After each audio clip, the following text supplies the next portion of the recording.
Bonjour messieurs, dames, merci d'être si nombreux ce matin, aux premières heures, pour l'ouverture de cette nouvelle journée du livre sur la place. On est très heureux de vous accueillir, donc toutes et tous, fidèles au rendez-vous, et d'accueillir avec nous aujourd'hui deux personnalités que vous connaissez bien pour la plupart. Je demande d'applaudir à Rachel Kahn, s'il vous plaît, juriste, scénariste, actrice, essayiste, auteur du déjà très remarqué Racé, que vous avez pu découvrir. On va parler aujourd'hui d'une partie de campagne, un roman graphique que l'on va découvrir ensemble dans un instant. Puis je demande d'applaudir également Jean-François Kahn, qui est avec nous, que vous connaissez bien également. Journaliste et essayiste français, créé notamment, et là on va y revenir beaucoup sur cette partie, qui a créé en 1984 l'événement du jeudi, puis en 1997 l'hebdomadaire Marianne. Et on va découvrir ce deuxième tome de Mémoires d'outre-vie. Ce deuxième tome, malgré tout, on l'a fait, on l'a dit, on va revenir justement sur ces événements de 1980 à aujourd'hui. Et puis on aura le temps d'un dialogue, d'un échange également tout à l'heure. On vous passera le micro et vous pourrez vous aussi prendre la parole, dialoguer, faire un commentaire peut-être et vous poser quelques questions évidemment à nos auteurs. Merci à tous les deux déjà d'être là avec nous ce matin. On va commencer avec vous, Rachel Kahn, pour découvrir votre roman graphique, une partie de campagne que vous avez écrit, illustré par Xavier Gors, qui a travaillé pour Le Monde et désormais au Point, désormais. On va découvrir ce roman avec l'histoire de Guy Marchand. Guy Marchand avec un T, et non pas avec un D, comme le crooner, le chanteur. Il le dit lui-même, il est au chômage depuis quelques temps, il est fan de Claude Nougaro. Et puis un matin, dans son miroir, en se rasant, tiens, il se dit qu'il est l'homme providentiel pour la prochaine présidentielle, justement. En se rasant, tenez, c'est une petite anecdote assez sympathique, là aussi. Il y a des clins d'œil comme ça qui vont être tout au long de ce roman graphique d'ailleurs, on parlera de cette importance-là aussi, à travers des moments de l'histoire politique. Je crois que vous avez un micro juste ici. Voilà. Bonjour à toutes et tous. Je suis ravie d'être ici en compagnie de Jean-François Kahn. Et c'est vrai que vous l'avez rappelé au début, que nous ayons cette conversation-là ce matin. Je trouve que c'est très fort et très symbolique dans la période qui nous caractérise, où on est dans une période fracturée, où les hommes et les femmes ne doivent pas se parler, où les blancs et les noirs ne doivent pas se parler. Et puis, Jean-François Kahn, c'est vrai que dans ce roman-là, c'est un clin d'œil à mon homonymie. C'est-à-dire que s'il s'appelle Guy Marchand, c'est que moi, depuis quelques années maintenant, depuis même le lycée, on me demandait si j'étais de la famille de Jean-François Kahn. Alors là, je ne suis pas placé au même endroit. Alors, oui, je sais bien. Donc, oui, exactement. Votre épouse s'appelle Rachel également. Hein. Oui, donc l'épouse de Jean-François. Donc voilà, effectivement, donc j'ai eu l'occasion de rencontrer pour une première rencontre assez dingue Rachel Kahn, où elle s'est présentée à moi en disant bonjour, je suis donc Rachel Kahn. Je dis oui, Rachel Kahn. Et en fait, elle attendait que je lui dise mon nom, donc c'était un petit peu comme juste le blanc, vous voyez, voilà. Donc ça a duré un petit moment et puis finalement c'est devenu une amie chère. Et puis après donc j'ai eu l'occasion de rencontrer Jean-François parce qu'on partage la même maison d'édition et puis aussi on partage des choses en commun, la politique. Donc je vais répondre à votre question enfin. C'est vrai que moi j'ai fait beaucoup de choses dans ma vie, du sport, du droit. J'étais conseillère politique à la région Île-de-France sur la culture et j'ai vu passer, là c'était ma 6e campagne électorale et au fond je me suis dit mais il y a quelque chose d'assez fascinant dans ces campagnes, c'est que elles sont toutes les mêmes et elles répondent finalement à un trajet, une narration. Et ce qui n'est pas une narration, mais qui sont des figures imposées.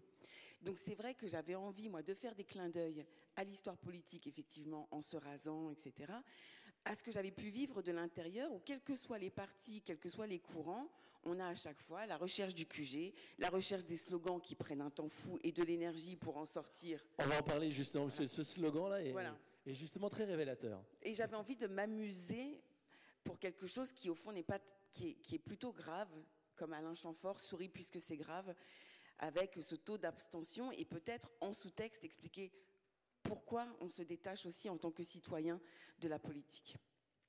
Et justement, alors cet homme-là qui se dit est un homme providentiel, est un homme totalement inexpérimenté. On a pu voir des hommes inexpérimentés accéder au pouvoir dernièrement.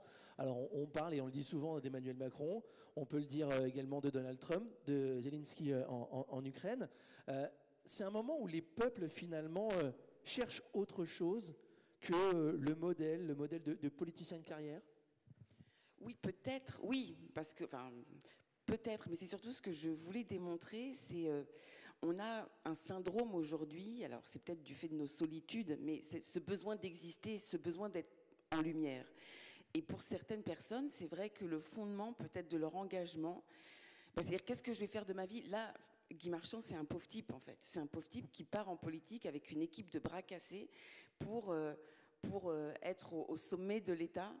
Et effectivement, dans une période où on a à la fois besoin de représentativité, à la fois besoin d'avoir des gens qui sont vraiment sur le terrain et qui comprennent le terrain, en proximité, et à la fois, on a aussi des gens qui sont complètement hors sol et inexpérimentés. Donc c'est très complexe la situation où nous nous trouvons. Parce qu'à la fois, on aurait en vrai besoin d'expérience, mais à la fois avec des personnes qui nous représentent véritablement, qui soient ancrées dans le sol avec nous pour nous représenter au sommet de l'État. Finalement, c'est assez paradoxal d'avoir de l'inexpérimentation finalement avec des personnages frais. Mais à côté de ça, on leur demande de savoir faire déjà comme s'ils étaient des grands de la politique. Oui, alors justement, dans ce bouquin-là, Guy Marchand a une copine, Valérie, oui. Qui se dit spécialiste de la communication et qui a dans ses placards un bouquin qui devient le bouquin de référence qui s'appelle « La campagne électorale pour les nuls ». Et donc, elle va en fait lui dire très précisément, jour par jour, tout ce qu'il va devoir faire, sachant qu'il a un gros handicap, ce Guy Marchand, c'est que c'est un homme blanc de plus de 50 ans. Et aujourd'hui, selon Valérie, quand on est un homme blanc de plus de 50 ans, bon, on n'a aucune chance en fait de réussir en campagne électorale, de faire le buzz, d'être sur les plateaux de télé, etc. Et moi, je me suis amusée en fait. Enfin, c'était vraiment un plaisir inouï. Au fond, parce que c'est Guy Marchand qui raconte, donc d'être dans la peau de Guy Marchand pendant l'ensemble de ce texte. On a la première personne, c'est écrit sous forme de journal de campagne. On a chaque jour la date du jour et les événements du jour. Il va répertorier sa campagne tout au long de ce moment-là. Alors, cette Valérie, elle est fantastique. Elle trouve tout sublime, d'ailleurs. Alors, tout est sublime. Finalement, on a une sorte de cour autour de lui qui ne dit pas vraiment les choses.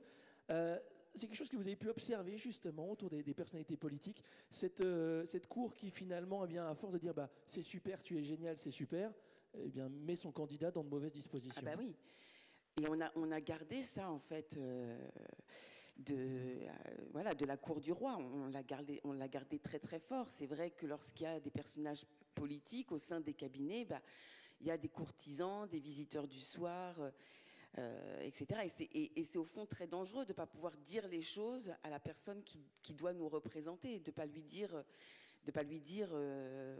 lui faire des retours du terrain. C'est un peu ce moment où Marie-Antoinette se rend compte que les gens ont faim, donnez-leur de la brioche, quoi. C'est un peu ça. Mais dans ce livre-là, et vous le disiez très bien, ce journal de bord, c'était aussi un clin d'œil à Sampé.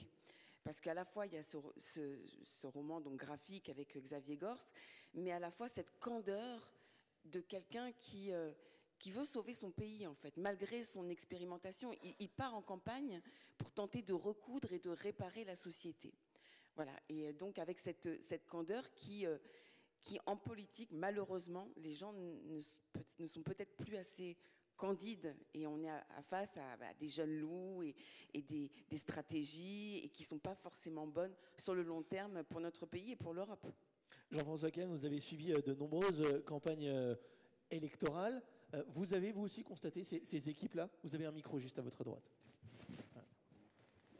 Mon meilleur souvenir, c'est l'élection de Clémenceau. Ça a été une campagne formidable, vraiment formidable. Donc j'en ai suivi depuis beaucoup. Et vous avez constaté, vous aussi, ces cours-là, finalement, qui gravitent au cours des candidats, qui, finalement, vont les mettre souvent plus en difficulté que de les aider? Oui, mais c'est très différent. D'abord, l'époque a beaucoup changé. Les campagnes ne se ressemblent pas. La plus extraordinaire, c'est celle de 81. Parce qu'en 81, l'hypothèse d'une victoire de la gauche était ressentie par une partie de la population comme un basculement absolument catastrophique, apocalyptique. Donc, il fallait vivre ça. Il y a les gens qui prenaient, du côté, disons, de la bourgeoisie en particulier, il y a des gens qui commençaient à s'intéresser comment envoyer notre argent à l'étranger, même s'en aller soi-même à l'étranger. C'était incroyable, l'atmosphère en 80. Alors qu'aujourd'hui... Finalement, on revient un peu, et à travers tout ce livre, tout ce roman, à travers des formules de la politique des 40 dernières années. On revient véritablement à l'ensemble de ce qu'on a pu voir et déjà vivre. Bah oui, parce que moi, en 81, j'étais vraiment toute petite, donc je ne me souviens plus très bien. Mais effectivement, ces 40 dernières années, on a ces choses. Et je me dis, mais comment... Alors aujourd'hui, en plus, on a toujours ces mots qui nous disent qu'il faut refonder, il faut réinventer, avec ces mais ça pose question. En réalité, il faut créer. Parce que se sentir dans une obligation de faire les marchés, alors que ça n'intéresse plus personne, en fait, de faire les marchés. Les gens, ils sont là avec les tracts, tout le monde se retrouve sur les mêmes marchés, tous les candidats. Alors oui, tiens, on va aller voir le fromager, parce que chez le boucher, il y a les autres et tout. Enfin, il n'y a pas Sandrine Rousseau, mais on est comme ça. Et donc, mais pourquoi? Enfin, c'est-à-dire qu'on a peut-être vraiment, nous, en tant que citoyens, besoin de surprise et d'émerveillement. Enfin, d'émerveillement, c'est peut-être un grand mot, mais d'être surpris par des candidats qui font un petit peu autre chose. Et pourquoi ces meetings, on est dans des choses qui ne se justifient presque plus, en fait. Parce que les meetings, ça justifie par rapport à la télé, parce que c'est retransmis, etc. Mais on voit bien que, en plus, les meetings, c'est souvent dans des lieux de culture et que, en fait, c'est très douloureux pour des candidats, à mon avis, que des artistes puissent remplir des salles et que eux, en fait, ils soient obligés de dire mais venez, presque à limite à payer des figurants pour qu'ils soient dans la salle. Enfin, voilà, moi c'est ça qui m'interrogeait, que j'avais besoin de dire là. Et puis aussi parce que on a quand même une abstention, je l'ai dit tout à l'heure, mais extrêmement forte. Donc se poser les questions, se remettre en question et utiliser l'autodérision face à ça. Mais c'est extraordinaire, une campagne électorale. Il faut dire aussi, moi, je me suis présenté aux élections européennes et j'ai été élu en plus. Mais je n'ai jamais siégé. Vous me direz, pourquoi se faire chier à faire une campagne électorale si vous ne siégez pas? Alors, je n'ai pas siégé parce que j'ai voulu laisser ma place à une femme. Je trouve qu'il n'y avait pas assez de femmes au Parlement européen à l'époque, donc j'ai tout de suite démissionné pour laisser ma place à une femme. Mais aussi parce que ce qui m'intéressait, ce n'était pas de siéger au Parlement européen. Quelque chose me disait que j'allais m'emmerder terriblement, c'était la campagne. Parce que la campagne, vous visitez des choses, vous allez dans une usine, vous allez dans un atelier, vous allez voir des gens dans les quartiers où on ne va jamais. C'est-à-dire, c'est une découverte. Vous plongez dans une France méconnue, inconnue, qui se cache, qui se dissimule. C'est absolument extraordinaire ce que vous faites. C'est des fois assez pénible. D'abord, c'est pénible parce que vous voyez des choses, une France que les gens n'imaginent pas. Moi, je peux vous dire que le fait d'avoir fait une campagne électorale, entre autres, fait que l'affaire des Gilets jaunes ne m'a pas totalement surpris. Que ces inégalités, ces injustices, ces déclassements, tout ça, je l'ai vécu. Donc c'est très dur, c'est très pénible quelquefois, mais c'est passionnant à faire. Avec des trucs incroyables. Je me souviens, un jour, j'ai été dans une usine qui devait fermer. Ou plus exactement, il devait licencier une partie des ouvriers de l'usine. Donc j'ai été dans l'usine, dans la cour de l'usine, les ouvriers sont sortis pour m'écouter, et dans un coin, il y avait un mec, un petit carnet. Et c'était le contremaître qui calculait les minutes où ils m'écoutaient pour pouvoir le retirer sur leur salaire. Faut le vivre, ça. Non, mais c'est très juste, pardon de rebondir, et je sais qu'on n'a pas trop de temps, mais c'est vrai que là, ce livre, et beaucoup le savent, c'est que j'ai fait cette campagne-là, cette dernière campagne des présidentielles, et effectivement, sur le territoire, je suis allée du nord au sud, à l'est, à l'ouest, mais j'avais le sentiment, en fait, d'être face aux réseaux sociaux, face au numérique, face à ce flux en fait qui sépare et qui fait faire des campagnes en ligne. Moi, j'étais sur le terrain et effectivement, quand j'étais dans les quartiers de la Duchère, quand j'étais à Bordeaux avec des jeunes filles de foot qu'on voit pas en fait dans les médias, on dit oui le foot machin, elles veulent être voilées, etc. Mais là, j'ai vu des jeunes femmes remarquable, universaliste, humaniste, qui avait envie des jeunes justement, mais qui n'étaient pas du tout dans une idéologie victimaire. Et j'ai rencontré effectivement des gens extrêmement fabuleux et des endroits fabuleux en France. C'est vrai. Je racontais dans mes mémoires, c'est un épisode qui n'est pas extraordinaire, mais j'ai fait, dans cette campagne électorale, j'ai fait un meeting, une réunion publique à Dijon. Bon. Et on avait beaucoup de monde dans les réunions publiques, parce que bon, les gens me connaissaient quand même, etc. Bon. Et avant d'aller à la réunion publique, je dis, je vais aux toilettes. Je prends Donc, je vais, avec ma colistière, je vais aux toilettes. C'est juste avant la réunion publique. Et au moment de sortir des toilettes, j'y arrive pas, c'est coincé. Mais c'était complètement coincé. Mais qu'est-ce que faire? Alors, je demande à ma colistière, je dis, je suis coincé dans les toilettes, c'est ridicule. Elle me dit, ah non, mais moi, je ne vais pas dans les toilettes des garçons. Donc... On a dû appeler la direction, et pendant ce temps-là, je savais que les gens attendaient. C'était une situation incroyable. Il a fallu appeler la direction qui est venue avec une hache pour casser la porte des toilettes pour pouvoir me libérer pour que j'arrive au meeting. Et vous dites justement finalement que les politiques sont au moment de la campagne le plus proche là, à ce moment-là du peuple, mais c'est finalement tout au long de leur mandat qu'ils devraient être en campagne. Oui, pour moi, une campagne, en tout cas faire vivre la démocratie, c'est au quotidien. C'est-à-dire que moi, j'adorerais que tout le monde aille justement au marché pendant toute l'année, comme nous, on peut le faire, en fait.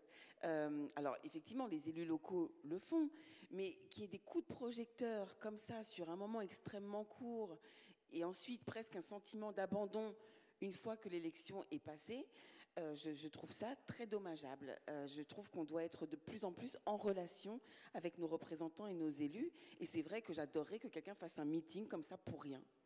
Alors justement, ce qui est très important dans la politique, c'est la communication. La première préoccupation de votre candidat, Guy Marchand, c'est sa communication. Alors il va beaucoup s'interroger sur le slogan notamment, pour finir sur un laconique « Votez pour moi ». Tout simplement. Mais finalement, c'est ce que tous les messages veulent dire en fait. Ben oui. Tout simplement. Il y a même un dessin, une représentation graphique où on le voit faire des dizaines de petits pense-bêtes. Il est magnifique ce dessin. Ouais. Où justement on a 50 versions pour dire votez pour moi, mais finalement oui. Le dire directement, c'est peut-être. C'est-à-dire qu'ils sont l'équipe, donc c'est une équipe de copains. Enfin, il a pris en fait ses amis proches, ses potes du lycée, bon quelques-uns comme ça, et il passe un temps fou. Dans ce brainstorming pour ce slogan, alors avec ensemble c'est tout, demain c'est maintenant, maintenant c'est demain, on est fort ensemble, la France forte, tout ce que voilà. Et pour à la fin, il y a une espèce de penseur un peu stratosphérique dans l'équipe de campagne, un peu philosophe, on comprend. Enfin, c'est vraiment, il a des phrases à la fois d'eau tiède et en même temps il pense que vraiment il détient la substantifique moelle de la pensée politique. Et à la fin, effectivement, c'est leur slogan « Votez pour moi ». C'est toute la communication politique, finalement, que vous moquez à ce moment-là. Elle est si compliquée que ça, aujourd'hui, la communication politique? C'est pas qu'elle est compliquée, c'est que j'ai l'impression qu'il y a une dichotomie entre les moyens mis sur la communication et ce que ça donne. Enfin, on a vu les affiches, on a vu les slogans, même on s'en rappelle même plus. Enfin, alors que je crois qu'à l'époque, enfin, justement, c'était... on se souvient encore de certains slogans de Mitterrand ou de Chirac. Voilà, aujourd'hui, quand on regarde les listes, moi, ça me paraît assez dommage parce qu'il y a une force vive en France d'artistes, de penseurs, et on ne fait pas appel à eux pour essayer de pointer du doigt des mots qui peuvent nous réveiller et nous réparer. Vous dites que vous voulez mettre l'artiste au cœur de la société, de la vie politique. Pour quelle raison?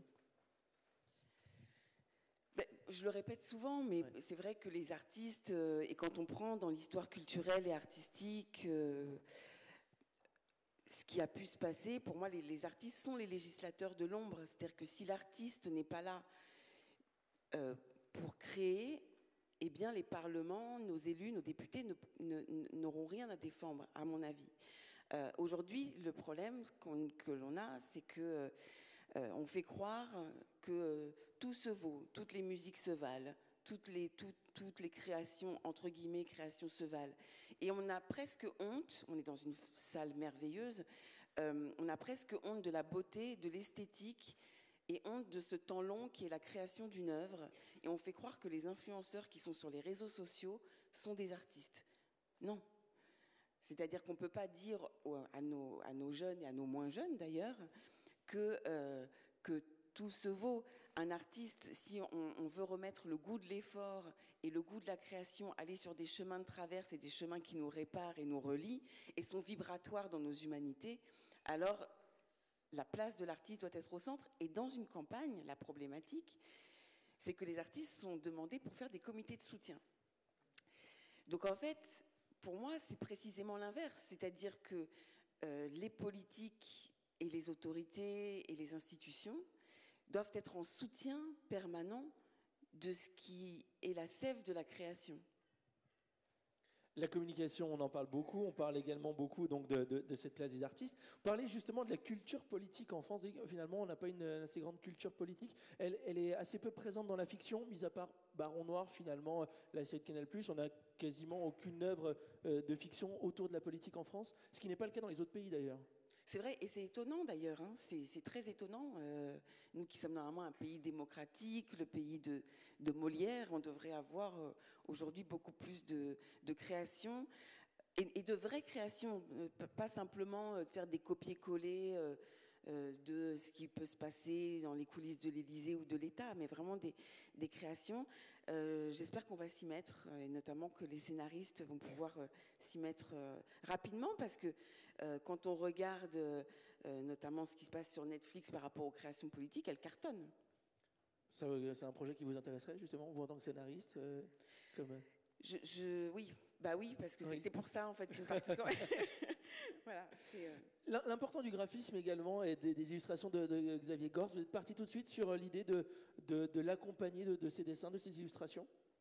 Oui, mais ça c'était aussi un symbole plus politique. C'est vrai qu'on a vécu Xavier Gors avec ses pingouins et moi avec Racé. C'était cette année terrible où on s'est pris une violence sur les réseaux sociaux par rapport à ce bouquin ou ces dessins, où notre liberté d'expression a été entachée, où on nous a demandé de nous taire, où on lui a demandé de ne plus dessiner. Et c'est vrai que même par rapport à ce qui s'est passé à Charlie Hebdo et dans des salles de concert, j'avais envie d'être avec un dessinateur.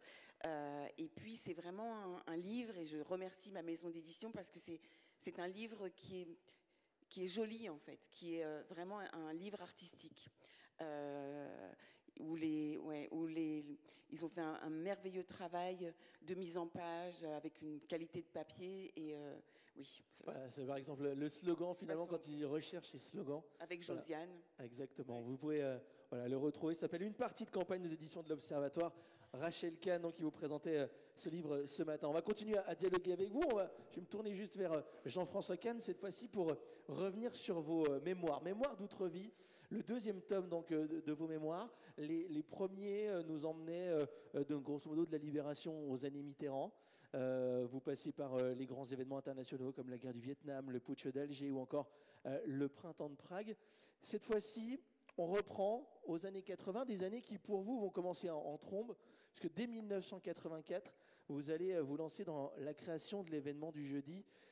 Pour vous, ces années 80, ces années sont marquantes. Il y a quelque chose qui se passe dans la société pour vous lancer, vous, à votre tour. Vous avez le micro juste à côté. Ah. Ce qui s'est passé, c'est tout à fait différent. Ce qui m'a incité à écrire ces mémoires, d'abord, je suis né avant-guerre. Et être né avant-guerre, c'est un clivage terrible. Non seulement parce que j'ai vécu l'occupation, la libération. J'étais en 42-43 dans un petit village d'Indre-et-Loire. C'est irremplaçable comme l'expérience. J'ai connu la France du XVIIe siècle. C'est-à-dire rien n'avait changé depuis le XVIIe siècle. Il y a peu de gens qui peuvent dire j'ai connu la France du XVIIe siècle. Et j'ai assisté à son passage au XXe siècle en rien de temps. C'est un traumatisme même. Mais c'est incroyable. Il n'y avait pas d'électricité où j'étais. C'était des lampes à alcool.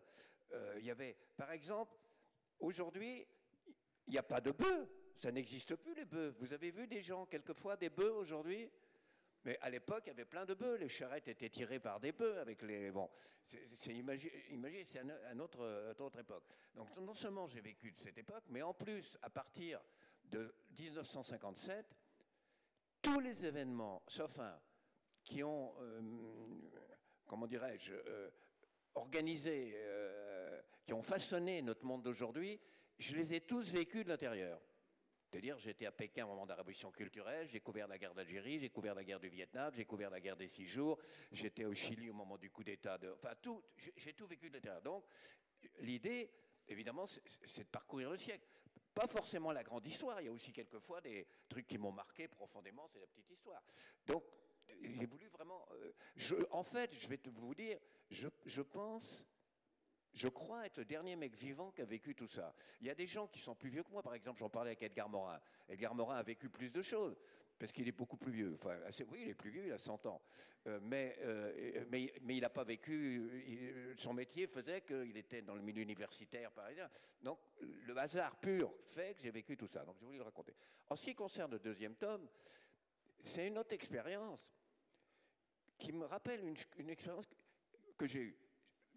Personnellement, depuis quelques années, depuis 4 ans, je pense qu'on va vers des situations politiques très graves, qu'il y a une montée des extrêmes, et quand on dit une montée des extrêmes, c'est un peu artificiel, parce qu'en vérité, il y a une montée d'un extrême qui fait le jeu de l'autre. C'est qu'en vérité, il n'y a qu'une montée que d'un extrême qui bénéficie des folies de l'autre extrême. Et j'ai voulu faire 2 fois envoyer une tribune libre au Figaro, de plusieurs tribunes libres au Figaro, en disant mais arrêtez vos conneries. Vous imaginez, d'abord vous êtes en train de tuer la votre droite, votre propre tendance, et vous imaginez où on va. Refus 3 fois. Ah non, on ne peut pas passer ça chez nous. J'envoie 3 tribunes au monde pour dire arrêtez vos conneries, vous allez tuer la gauche et faire le jeu de l'extrême droite. Arrêtez d'espèce de soutenir absolument tous les trucs les plus délirants. Ah non, on ne peut pas le passer ça chez nous. Alors que d'habitude, ils me demandent. Bon. Or, c'est ce que j'ai vécu en 81-83. C'est-à-dire, l'élection de 81 avait rendu les gens fous. C'est-à-dire, la gauche, ah ça y est, on est triomphant, le monde est à nous, intolérante, tout nous est permis. Et la droite, hystérique. C'est pas normal, totalement hystérique. Et on ne pouvait pas avoir de pensée libre, une volonté indépendante. Et c'est ça qui m'a donné l'idée, qui a dit, c'est pas possible, il faut regarder les choses telles qu'elles sont. Et donc je me suis dit, alors, je le raconte dans le livre, moi je crois que quand je l'ai écrit, je me suis dit, mais c'est incroyable, c'est une épopée, j'avais pas conscience que c'était une épopée. J'ai pas un sou. Je ne connais pas quelqu'un qui a de l'argent. Je ne connais pas de banquier, je ne connais pas, etc. Et je dis, il faut faire un journal. Ça m'habite, ça m'envahit, il faut faire un journal. Mais c'est une folie, pourquoi? J'ai rien, j'ai pas de moyens. Il fallait 50 000 francs, c'est ça? Oui, ah non, alors je n'avais pas cette idée-là à l'époque. Je dis, comment faut faire? Et ce qui s'est passé, et puis je disais, je vais le faire. Ah non, mais je suis complètement con, je vais faire ça. Avec quoi? Qu'est-ce que c'est? Qu'est-ce qui me prend? Et un jour, je suis chez moi, ça me reprend, il faut faire un journal, on ne peut pas continuer cette situation. Je prends le téléphone, j'appelle l'agence France Presse, et j'ai dit, je crée un hebdomadaire qui va sortir. Mais une fois, ils font un communiqué, mais une fois qu'ils ont fait un communiqué, je suis coincé, parce que si je ne le fais pas, je suis ridicule. Et donc, c'est le fait que je me suis coincé moi-même, je dis, il faut le faire. Et c'est là où j'ai eu l'idée de le faire par souscription populaire. Mais c'était... vous imaginez pas. D'abord, moi, j'arrive à trouver 30 000 actionnaires. 30 000 actionnaires. Donc, j'ai l'argent. Mais quand vous avez l'argent, il faut aller dans une banque pour que les gens achètent des actions. C'était du capitalisme populaire. Ils avaient acheté des actions du journal. Il fallait donc dans une banque pour qu'ils achètent l'action. Bon, c'est aucun problème. D'habitude, on va en une banque pour leur demander de l'argent. Moi, dis donc, je vais dans une banque pour lui en donner. Je vais être vachement bien reçu, le mec. Pas du tout. Je dis, là, j'ai 30 000 personnes qui veulent déposer leur argent, je veux faire un journal. Ah oui, c'est formidable. Mais alors, c'est quoi votre journal? Ah bah, c'est un journal indépendant. Déjà, le mot indépendant, je vois quelque chose qui est dans leur... C'était comme si j'avais dit une cochonnerie. Indépendant? Qu'est-ce que ça veut dire, ça? Et qui sont les actionnaires? Ah ben, j'ai dit, les actionnaires, c'est 30 000 petits actionnaires. Alors là, j'étais un gauchiste échevelé. L'idée que ce n'était pas Dassault, que ce n'était pas Hachette, que ce n'était pas Rothschild, que c'était 30 000 actionnaires petits actionnaires, pour eux, franchement, c'est comme si j'étais un gauchiste ultra, quoi. Eh bien, ils refusaient tout. Les banques refusaient que je leur apporte l'argent. Et c'est tout à fait un miracle, j'en ai finalement trouvé une. Et tout était comme ça. Je ne pouvais pas trouver d'imprimerie, je ne pouvais pas trouver de marchand de papier, tous pareil. Vous avez Hachette dans votre capital, vous avez Dassault dans votre capital, vous avez... Ah non, j'ai des petits actionnaires. Ah ben non, c'est pas possible. On n'imagine pas cette situation, les gens ne croient pas que c'est comme ça. Mais n'empêche, c'était comme ça. Bah, finalement, on l'a fait. Je trouve que c'était intéressant à raconter aussi. Ah, effectivement, c'est passionnant d'ailleurs, parce que c'est une naissance vraiment qui se fait dans la douleur. Vous avez tapé à toutes les portes finalement après, pour une naissance qui s'est fait dans la douleur finalement. Ça se fait, ce que je vous racontais, ouais, s'est fait absolument, ça se fait dans la douleur. Ça se fait d'autant plus dans la douleur qu'en plus, vous avez tout. Les machines tombent à panne, vous avez... Vous dites justement que... Et en plus, quand j'ai créé Marianne, ça a été le même problème, mais là, on était saisis. Le journal, le premier numéro, on sort un premier numéro, et on est saisi. C'est la première saisie depuis la guerre d'Algérie. Et je peux vous dire que j'ai eu aucune défense des confrères. 1997. Ça a été formidable parce que comme j'ai été saisi et qu'ils ont mis 3 jours pour le saisir, vous n'imaginez pas ce qu'on a vendu pendant 3 jours. On va y revenir justement sur l'épisode Marianne en 1997, mais dès le départ, vous le dites, il ne plaira pas à tout le monde, cet homme-là. Vous pensez à qui quand vous dites ça? Il ne plaira pas à qui? Qu'il ne plaira pas à tout le monde.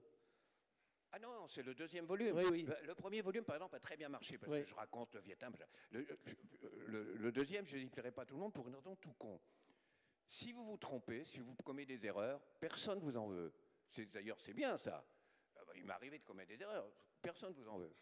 Mais si vous avez eu raison et que vous le rappelez, c'est impardonnable.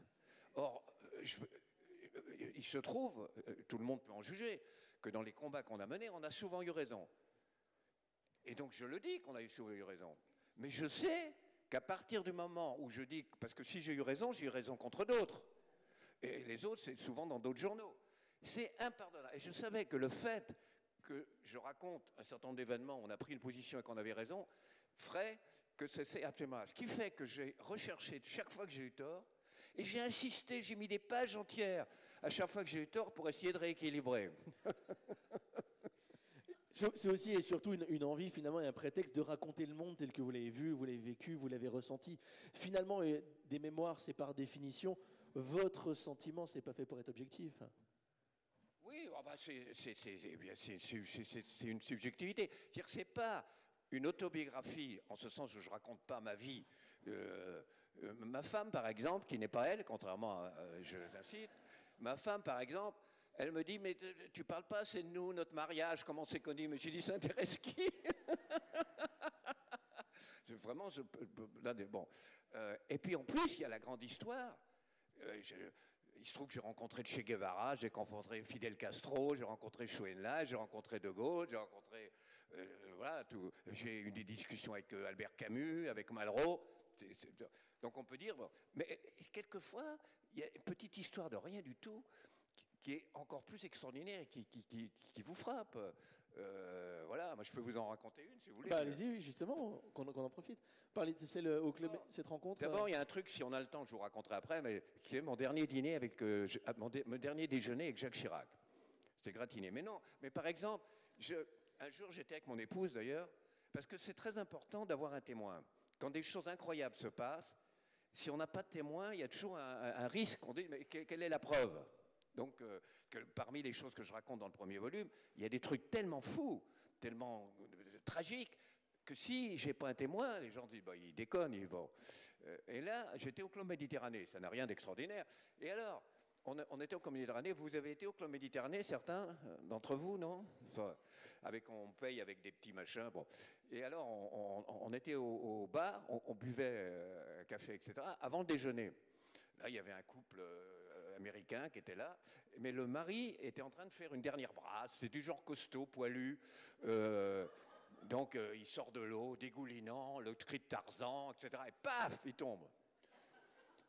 Les mecs arrivent, les gentils organisateurs arrivent, ça fait désordre, un type qui tombe comme ça, on est en vacances quand même. On ne doit pas mourir en vacances. Et ils le prennent, l'emmènent dans sa case, font la respiration artificielle, une glace, machin, etc. Rien. Ils appellent le médecin arrive, il s'auscule. Oh, c'est pas la peine, il est mort. Il faut prévenir sa femme.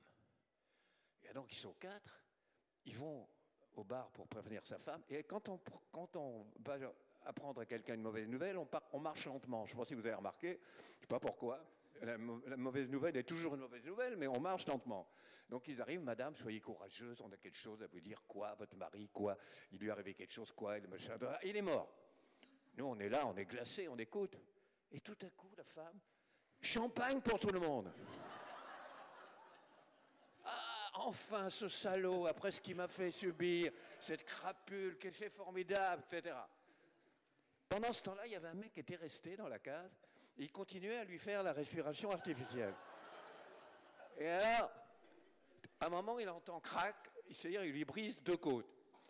Mais le problème, qui est très rare chez les morts, c'est qu'après crac, il entend ouille. C'est très rare un mort qui dit ouille. Et il rappelle le médecin, etc. Le mec, il n'est pas mort. Et alors, scène incroyable, c'est qu'il faut prévenir la femme qu'il n'est pas mort. Et continue à marcher lentement. Et surtout, quand ils arrivent, ils ont cette phrase formidable, madame, soyez courageuse. Et alors là, mais de quoi vous mêlez? Qu'est-ce que je vous avais demandé? Bon, enfin bref, pour vous dire que des événements comme ça vous frappe autant, quelquefois, des événements de la guerre d'Algérie. Oui, c'est des trucs qui... Alors justement, vous nous avez mis l'eau à la bouche il y a quelques instants avec justement ce dernier dîner avec Jacques Chirac. Parlez-nous-en. Mais alors, attendez, c'est un peu ridicule, mais moi j'aimais bien Jacques Chirac. Je votais pas pour lui, mais j'étais très ami avec Jacques Chirac. Il était très sympathique. En plus, je vais vous dire, je ne sais pas si vous connaissez le restaurant de Nancy qui s'appelle Les Abattoirs. J'ai une passion les abattoirs, donc j'ai une passion pour Chirac. Vous voyez le rapport.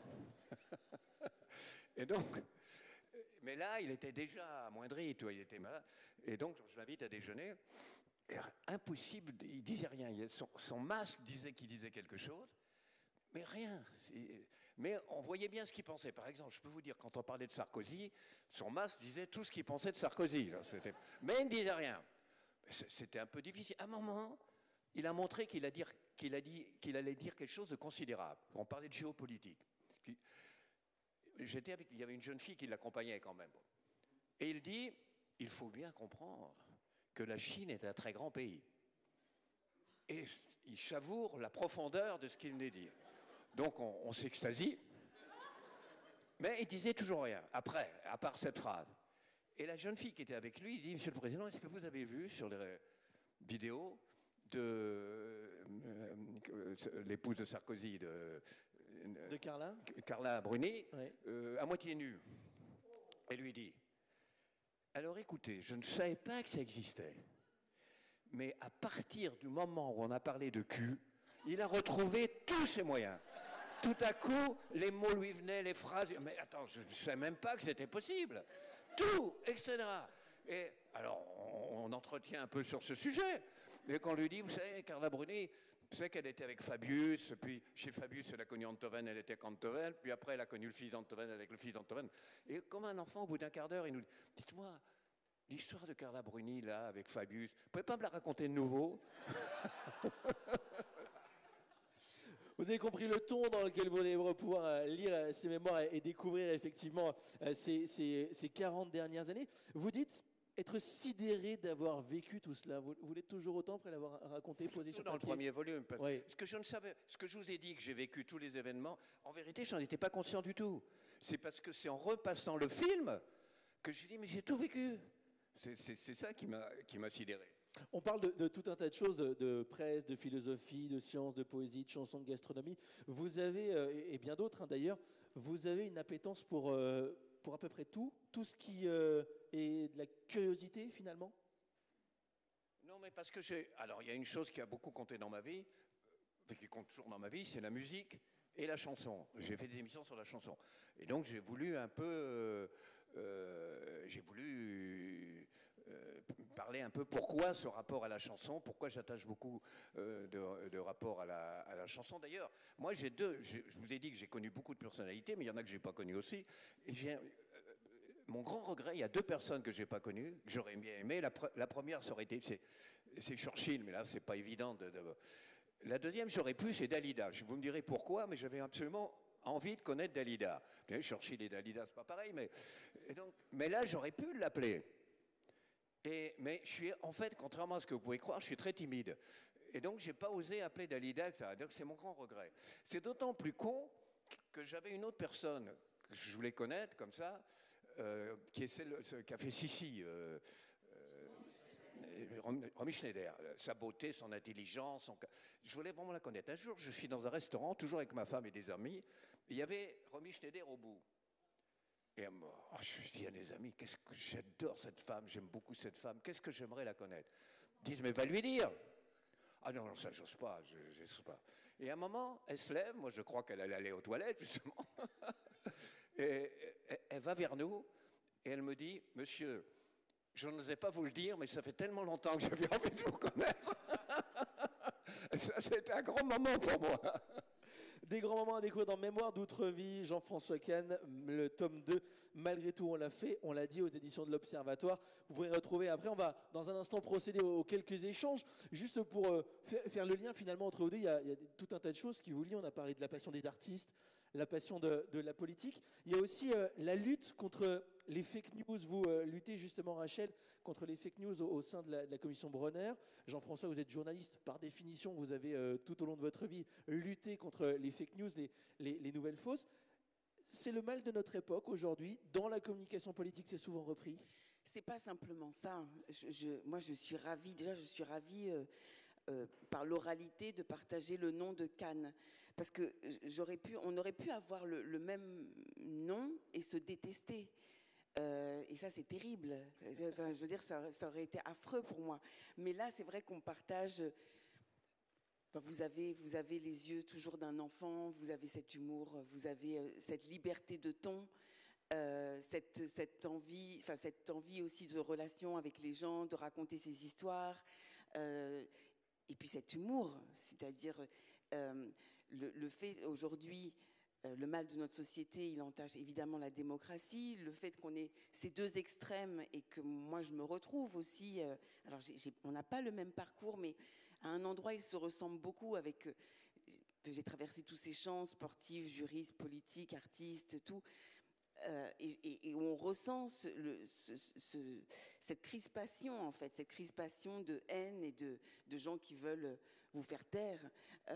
Et aujourd'hui, le mal de notre société, il est dans ces extrêmes, dans le fait qu'on ne reconnaisse plus nos fondamentaux de cette République, qu'on veuille nous faire croire que parce que vous avez telle religion ou telle couleur de peau, eh ben, vous devez penser comme ça, avec des identités carcérales. Ce sont les thématiques de Racé, justement. Ce sont les thématiques de Racé, ce sont les thématiques que porte Jean-François Kahn, c'est-à-dire que le fait d'être inassignable, le fait d'avoir cette parole libre, le fait de pouvoir publier des tribunes justement sur ce qui nous rapproche aujourd'hui, et le fait d'avoir aussi peut-être la force de le dire, cette obsession-là de cette liberté de le dire. Souvent on nous dit oui mais vous êtes courageuse, je ne suis pas courageuse, je regarde ce qu'il y a dans la Constitution, je regarde le fait qu'on est dans un état de droit, la justice, la justesse, et au fond, ce qui se passe aujourd'hui avec les fake news, là où ça me rend un peu triste,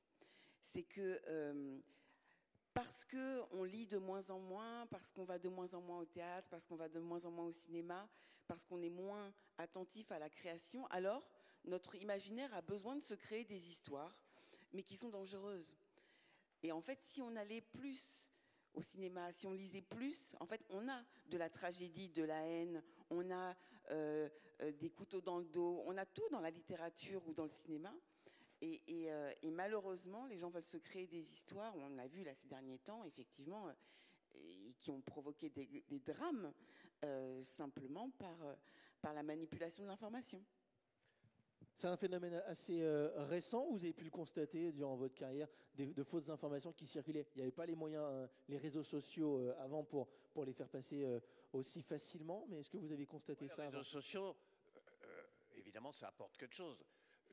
Dans des pays très dictatoriaux, c'est ce qui permet à une pensée libre de s'exprimer. Mais pour le reste, c'est à terme, si on n'y prend pas garde, si on ne les discipline pas, si on n'enlève pas l'anonymat, qui est une horreur absolue, absolue, l'expression anonyme qui permet tout. Vous voyez des mecs qui disent, moi ça m'est arrivé, je vous hais, vous êtes un salopard, je vais vous crever les yeux, je vais vous machin, etc. Puis finalement, vous arrivez à repérer le mec, ou je sais pas trop, vous le voyez. Ben, c'est un petit mec tout frêle, tout timide, malade dans sa peau, qui est tellement timide qu'il se défoule et tout. Mais n'empêche que le mal est fait. César, il est écrit. C'est aussi dangereux que la bombe atomique. Si on n'y prête pas garde, si on ne discipline pas, c'est aussi dangereux que la bombe atomique. Quelques réactions peut-être, on va en profiter pour les 10 dernières minutes qui nous restent pour vous laisser la parole, des questions, des commentaires. Éventuellement, on va faire passer le micro. Voilà, monsieur juste devant, et puis il y aura madame également. Oui, bonjour. Avant de poser ma question à Jean-François Kahn, juste un petit clin d'œil. Tout à l'heure, madame, vous avez dit que les slogans du passé étaient tombés dans l'oubli. Bon, il y en a un qu'on n'oubliera jamais, et vous n'êtes tous les deux, vous n'allez pas me contredire, c'est le fameux Yes We Can de Barack Obama. Alors, je ne sais pas si c'était pour vous rendre hommage, mais voilà. Barack Obama, oui. Oui, d'abord parce que c'est le premier noir qui est président des États-Unis. Et puis surtout qu'il a, il a eu un slogan qui renvoie à moi. Donc, hein, à nous, oui d'ailleurs, à nous. Il a fait un slogan qui renvoie à nous. Donc évidemment, on a une grande admiration pour lui. Alors ma question donc pour Monsieur Kahn, vous nous avez raconté votre formidable aventure qui est partie de l'événement du jeudi qui s'est poursuivi avec Marianne. Et il y a un raccourci sur lequel j'aimerais que vous me disiez ce que vous ressentez. Vous êtes passé de la case gauchiste ultra, enfin pas vous, mais votre aventure, à la case Natacha Polony. Et je voudrais savoir votre sentiment par rapport à l'évolution qu'il y a eu pour passer de l'un à l'autre. Attendez, j'ai jamais été un gauchiste ultra. Non, mais vous avez été accusé d'être un gauchiste ultra parce que vous avez créé l'événement du jeudi qui a donné naissance à Marianne. Oui. Et on se retrouve avec Natacha Polony. Encore maintenant. Il y a toute une partie de la population qui considère que je suis un homme de droite, peut-être pas réactionnaire, mais conservateur de droite, et j'ai toute une partie de la population qui considère que je suis un gauchiste ultra. Ça, de toute façon, dans ma situation, c'est le problème. Mais non, très sincèrement, pour moi, il y a quelques semaines, j'ai lu Marianne, je l'ai créé, toute pièce. Enfin, je ne dirais pas plus, mais ça a été comme un poignard qu'on me plongeait dans le cœur. Voilà. On n'en saura pas plus. Madame, au fond. Alors, on reprend le micro, et il y en a une ici, voilà. Tout au fond, madame, là-bas.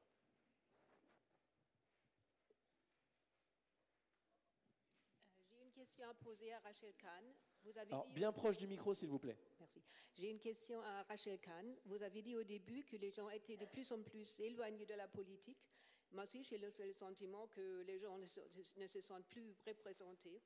Et je voudrais savoir comment on pourrait rapprocher les gens à la politique, leur redonner confiance dans la politique et dans les partis politiques aussi. C'est ce que j'imagine ce que tous les politiques voudraient savoir.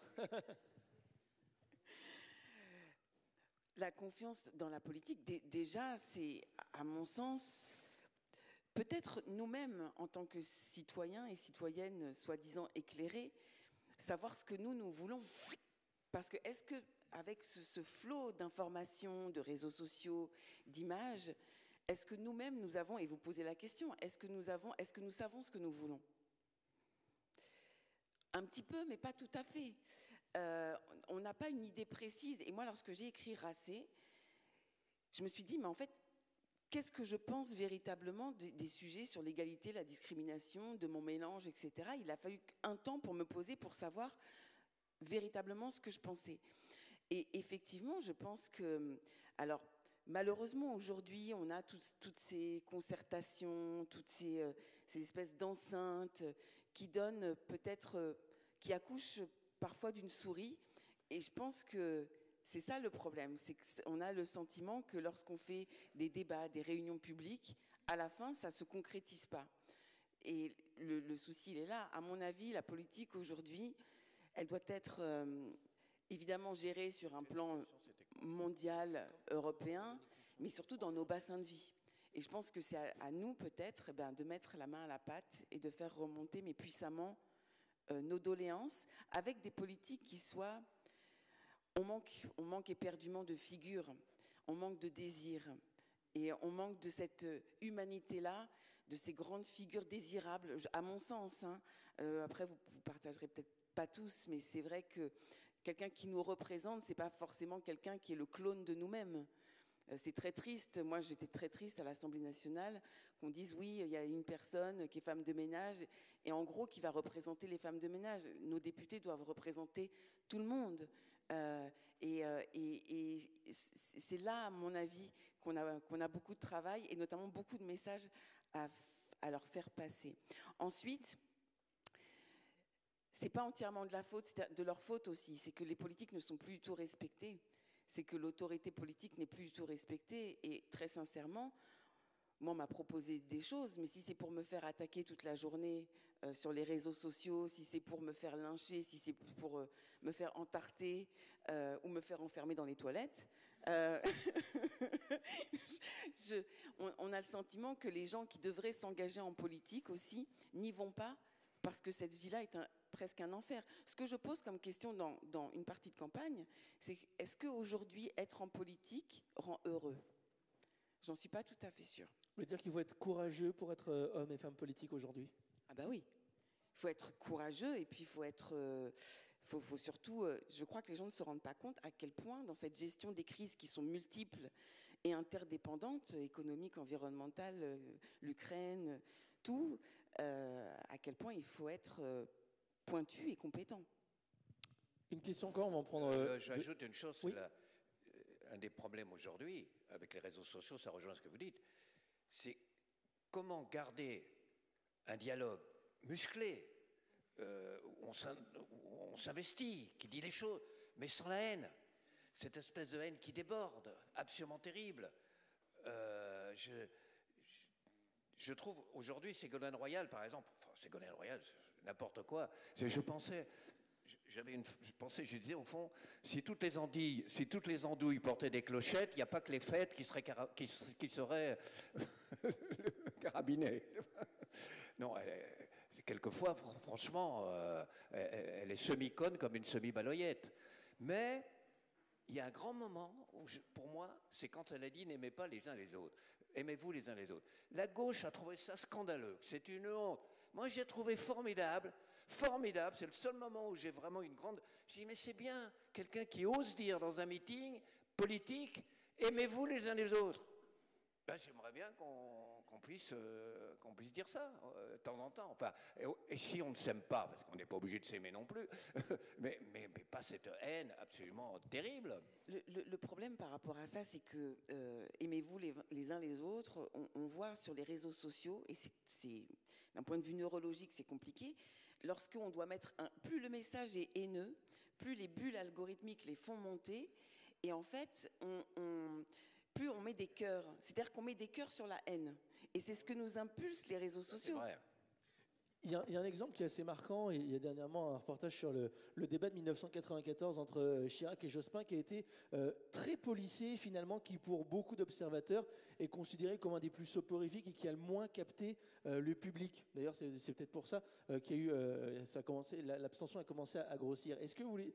Par ça, on se dit que finalement, moins il y a de spectacles dans la politique et moins ça intéresse les gens, que finalement cette haine, parfois construite de toutes pièces, eh bien, aide à faire monter un peu et intéresser les gens à la politique. Mais de toute façon, moi je ne savais pas ce que vous dites là. Je me souviens de ce face-à-face, mais pas que... D'abord, dans les face-à-face politiques au sommet sont plutôt policés quand même. Cette haine ne se traduit pas... ne se traduit pas à ce niveau. Donc ça, je me souviens pas ça. Mais c'est qu'en revanche, c'est l'hypocrisie, parce qu'il y a cette haine. Pas que la population, pas que les journaux, pas que les réseaux sociaux, même les politiques. Quand vous écoutez ou Mélenchon ou Ciotti, c'est pétri de haine, mais ils n'en pensent pas un mot. C'est-à-dire qu'en vérité, quand ils se rencontrent au Parlement, ils s'embrassent, ils se disent bonjour. Il y a une hypocrisie absolument totale. C'est l'idée. On a rendu les gens, on a chauffé à blanc les gens de façon horrible. Et Comme du coup, notre clientèle est chauffée à blanc, il faut que je sois très violent et horrible pour faire plaisir à ma clientèle. C'est-à-dire, c'est le serpent qui se mord la queue, on n'en sort jamais. Mais si on en sort, l'histoire nous montre, d'une façon très claire, comment on en sort. Et je peux vous dire que si on ne réagit pas, et si les médias, parce que nous, qu'est-ce qu'on peut faire? Si les médias ne réagissent pas, je peux vous dire que je sais où on va aller. Il ne faut pas se faire d'illusions. Aucune illusion. Une question peut-être, on a encore le temps pour 2 questions. Oui, bonjour. Bonjour. J'ai trouvé très intéressant que M. Kahn soit considéré comme conservateur.